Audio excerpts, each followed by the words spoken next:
Hello student, welcome to Until 24/7 Bengali. আমাদের হাতে খুব বেশি সময় নেই। IBPS RRB ক্লার্ক হচ্ছে ব্যাংকের এক্সামের মধ্যে সবথেকে ইজি। সেই এক্সামের প্রস্তুতির জন্য আমাদের কাছে সময় রয়েছে হাতে জাস্ট 5 মাস। বাকিগুলোর কথা বলছি না, আমি এই এক্সামটার কথা বলছি। এইটা রিভাইজ ক্যালেন্ডারে তোমার ডেটটা এসছে 6, 7, 13, 14 ডিসেম্বর। এই পরীক্ষাটার জন্য আমি কি এখন প্রস্তুতি নিতে পারবো? অনেকের এটা মনে হচ্ছে 5 মাস কি এনাফ IBPS RRB ক্লার্কের জন্য? দিনে কত ঘন্টা পড়লে সেটা এনাফ? এরকম অনেক প্রশ্ন আসছে, আজকে সেগুলোকে উত্তর দেব। যারা যারা আছো ছটপট করে জয়েন করে দাও। প্রথমত, ব্যাংকের পরীক্ষাটাকে আমি ইজি পরীক্ষা বলছি না, একদম এটাকে মাথার মধ্যে ঢুকে রাখো, আমি ইজি বলছি না। বাট তুমি যদি খুব ডেডিকেটেডলি পড়ো তাহলে 5 to 6 মান্থস ঠিকঠাক সময় ক্লিয়ার করার জন্য, ভালো সময় 8 মান্থ মিনিমাম, 8 মাস মিনিমাম। বাট 5 to 6 মান্থ তুমি যদি খুব ডেডিকেটেডলি পড়ো তাহলে কিন্তু ক্লিয়ার করা সম্ভব। কেন ক্লিয়ার করা সম্ভব? IBPS RRB ক্লার্ক, তাই তো? কেন সম্ভব কয়েকটা পয়েন্ট বলে নি, তারপর আমি বাকিগুলোতে আসবো।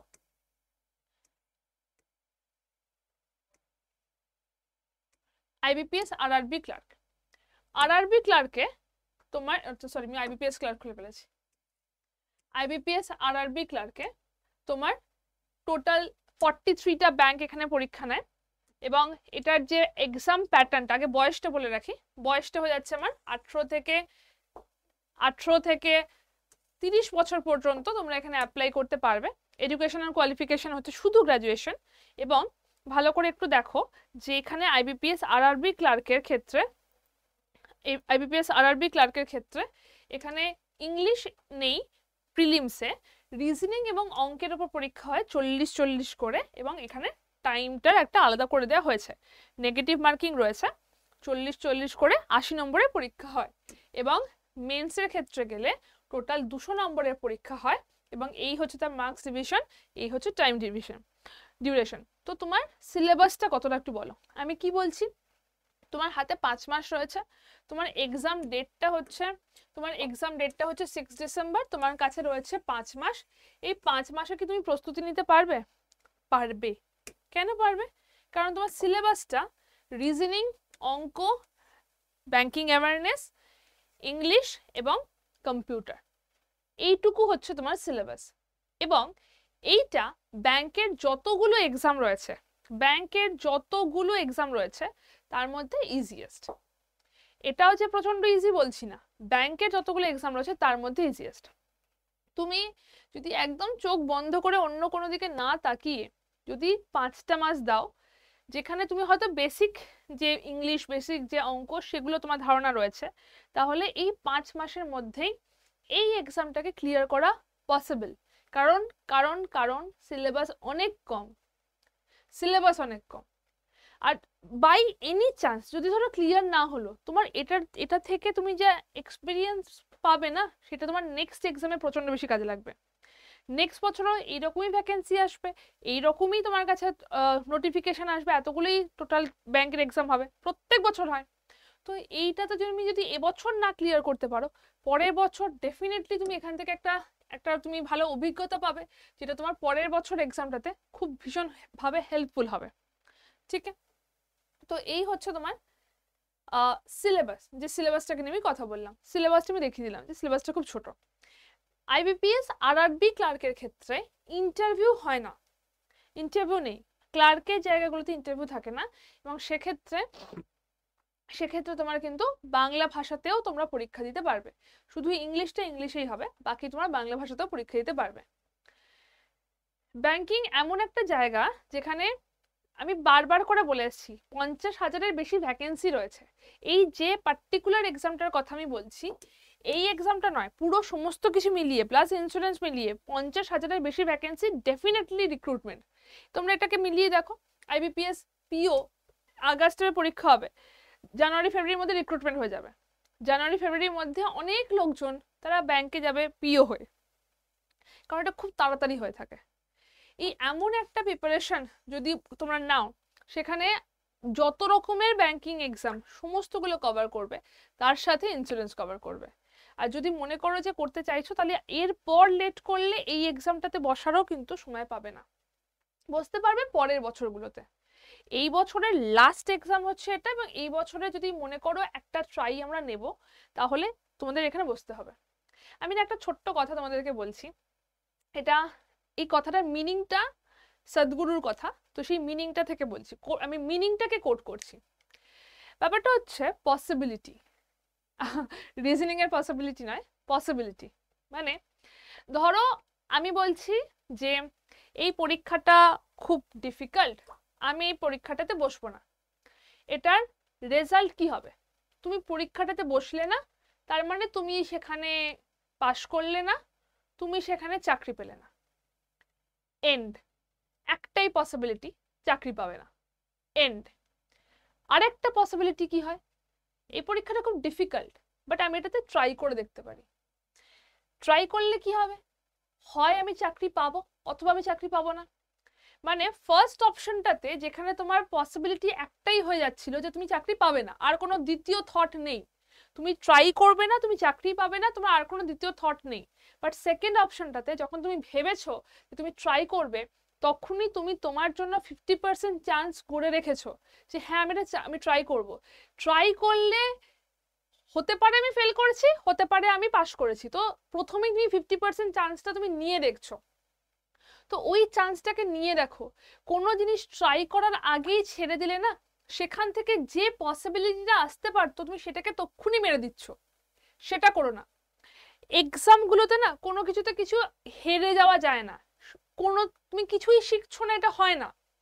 তুমি এই পরীক্ষাটাতে গেলে হয় তুমি পাস করবে অথবা তুমি প্রচন্ড বেশি কিছু শিখবে। এই পরীক্ষাগুলো কিরকম হয়, তার এক্সপিরিয়েন্স কিরকম হয়, কিভাবে টাইম চলে যায়, কিভাবে আমাকে ক্যালকুলেশন করতে হবে, এই জিনিসগুলো তুমি শিখবে। এরকম কখনোই হয় না যে তুমি শুধুই লস করছো, হতে পারে না ভাই। তোমাকে কিছু না কিছু একটা গেইন করতেই হবে, হয় তুমি পাস করবে যেটা তোমার অনেকটা বেশি গেইন হবে, অথবা তুমি শিখবে যেটাকে তুমি পরের এক্সামগুলোতে কাজে লাগাতে পারবে।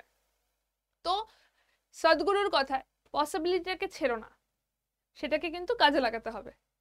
তো আমি সিম্পল একটা শুনেছিলাম, সেখান থেকে তোমাদেরকে বললাম, অন্য কিছু নয়।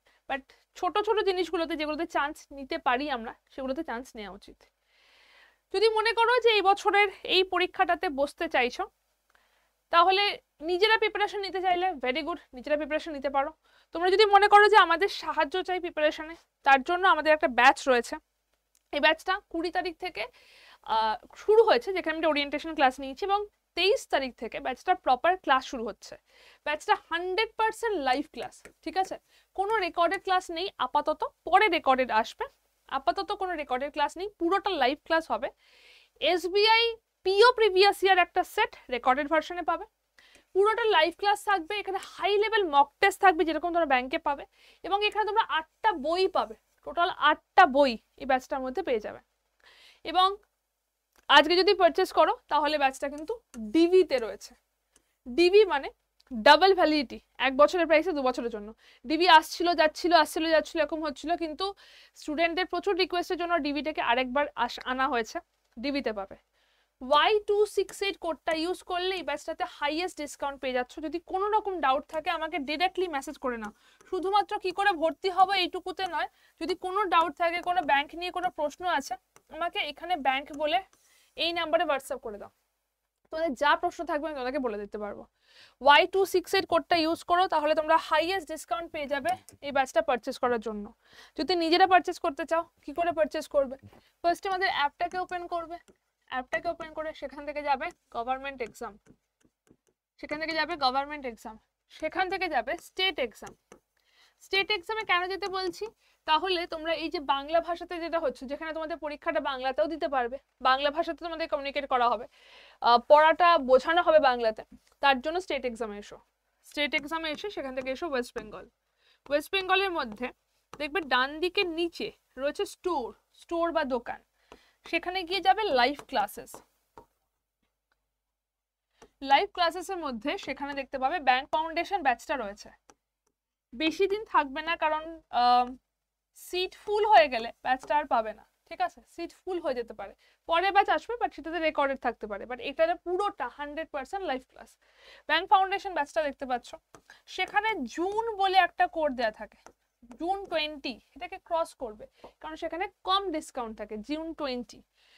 সেই জায়গাতে কুপন অ্যাভেলেবেল লেখা আসবে, কুপন অ্যাভেলেবেলে গিয়ে কোডটা দিতে হবে Y268, Y268 কোডটা দিতে হবে, কোডটা দিয়ে অ্যাপ্লাই করে দাও, কোডের পাশে যে অ্যাপ্লাইটা রয়েছে সেটাতে অ্যাপ্লাই করবে, ঠিক আছে। এরপর ইউজ কয়েনে ক্লিক করবে, ইউজ কয়েনে ক্লিক করলে দেখবে দামটা কমে গেছে, তখন যাবে বাই নাও। এরপর তোমরা যাও বাই নাও, বাই নাওতে গিয়ে তোমার নাম, অ্যাড্রেস এগুলো দিতে হবে, দেওয়ার পর কন্টিনিউ করো। কন্টিনিউ করলে একটা ছোট মেসেজ আসবে যে ভুল অ্যাড্রেস দিলে বাড়িতে বই যাবে না, কোয়াইট অবভিয়াস, সেটাকে আই কনফার্ম করবে। আই কনফার্ম করলে তুমি ইউপিআই পেয়ে যাবে পেমেন্টের জন্য। এবার এত কিছু করতে গিয়ে যদি মনে হয় টু মাচ ডিফিকাল্ট কাজ, তাহলে যেটা করবে সেটা হচ্ছে আমাকে এই নাম্বারে একটা হোয়াটসঅ্যাপ করে দাও, এই নাম্বারে আমাকে ব্যাংক বলে একটা হোয়াটসঅ্যাপ করে দাও, তোমাদের যা ডাউট আছে আমি তোমাদেরকে এখান থেকে বলে দেবো। যদি মনে করো জয়েন করবে একটু তাড়াতাড়ি করো, ডিবিটা শেষ হয়ে যেতে পারে। Y268 কোডটা ইউজ করলে তোমরা ডাবল ভ্যালিডিটিতে, মানে 1 বছরের প্রাইসে 2 বছরের জন্য Y268 এই কোডটা ইউজ করলে 1 বছরের প্রাইসে 2 বছরের জন্য ব্যাচটাতে তোমরা জয়েন করতে পারবে। নাম্বারটা দেখে নাও, এই নাম্বারে আমাকে টেক্সট করে দিও যে তোমরা জয়েন করতে চাইছো। বারবার করে বলছি, লাইফে যেটুকু পসিবিলিটি রয়েছে, যেটা হয়তো পাস করতে পারবে না, একদম স্ক্র্যাচ থেকে শুরু করছি, বাট চান্সটা নিয়ে দেখো যে হয়তো পাস করে গেলে, হয়তো এখান থেকে একটা আলাদাই এক্সপিরিয়েন্স পেয়ে গেলে যেটা তুমি পরেরটাকে কাজে লাগাবে, মানে হয়তো না ডেফিনেটলি পাবে, মানে দুটো অপশন হবে। তুমি যদি এটার জন্য প্রিপারেশন নাও, এটার জন্য পরীক্ষা দিতে যাও, দুটো অপশন হবে, এক তুমি পরীক্ষাটায় পাস করবে, সেকেন্ড তুমি এটাতে যা এক্সপিরিয়েন্স হবে সেটা দিয়ে পরের পরীক্ষাটা পাস করবে। এবার তোমার ওপর যে তুমি কি করতে চাইছো, একেবারে কি চান্সই নেবে না, নিজেকে কি একটুও সুযোগ দেবেই না, নাকি চান্স নিয়ে নিজের লাইফটাকে আরো বেটার করার চেষ্টা করবে। বেস্ট অফ লাক, দেখা হবে ডিরেক্টলি ক্লাসে।